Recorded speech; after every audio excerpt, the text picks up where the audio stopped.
ससुराल आकर बिगड़ गई है। रचना की शादी को कई साल हो गए थे। सब बढ़िया था।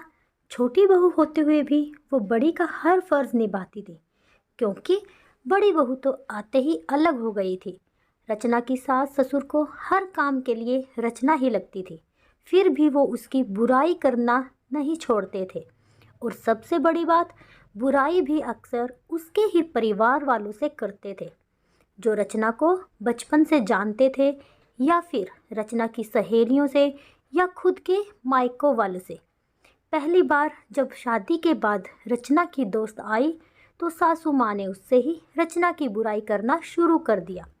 जब रचना को पता चला, तो उसने अपने पति नीलेश से कहा, माँ जी को समझा दीजिए कि कम से कम जो लोग उसे जानते हैं, उनसे तो उसकी बुराई कर खुद की जग हंसाई ना करवाएं।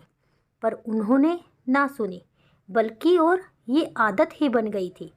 आजकल तो अक्सर ये कहती कि रचना, तुम पहले ये काम अच्छा करती थी, अब नहीं करती हो, फिर भले ही वो कोई भी काम हो। रचना की बुआ उसके ससुराल आई थी। तब सासू माँ की किटी पार्टी भी थी। वो बुआ को भी साथ ले गई और आदत के अनुसार सबके सामने ही रचना की बुराई करने लगी। कहने लगी, रचना पहले सब अच्छा करती थी, पर अब कोई भी काम ठीक से नहीं करती। ना ठीक से रोटी बनाती है, ना सब्जी, ना अच्छे से कपड़े पहनती है, ना बच्चों का ख्याल रखती है।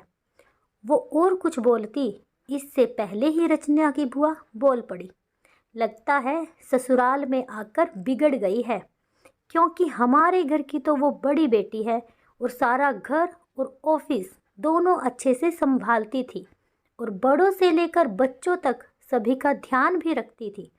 आपके यहाँ आकर बिगड़ गई है। ऐसा कीजिए, महीने 2 महीने जमाई सा के साथ उसे मायके भेज दीजिए, हम सुधार कर भेज देंगे। अब रचना की सासू माँ का मुंह देखने लायक था। उन्हें बोलने के लिए शब्द नहीं मिल रहे थे, तो बस फिर उठकर चली गई, ये कहकर कि आती हूँ ज़रा, कोई बुला रहा है। और रचना की बुआ जी बस मुस्कुरा रही थी। दोस्तों, कहानी अच्छी लगी हो तो प्लीज़ लाइक शेयर कीजिए और चैनल को ज़्यादा से ज़्यादा सब्सक्राइब कीजिए। और वीडियो को आखिर तक देखने के लिए बहुत बहुत धन्यवाद।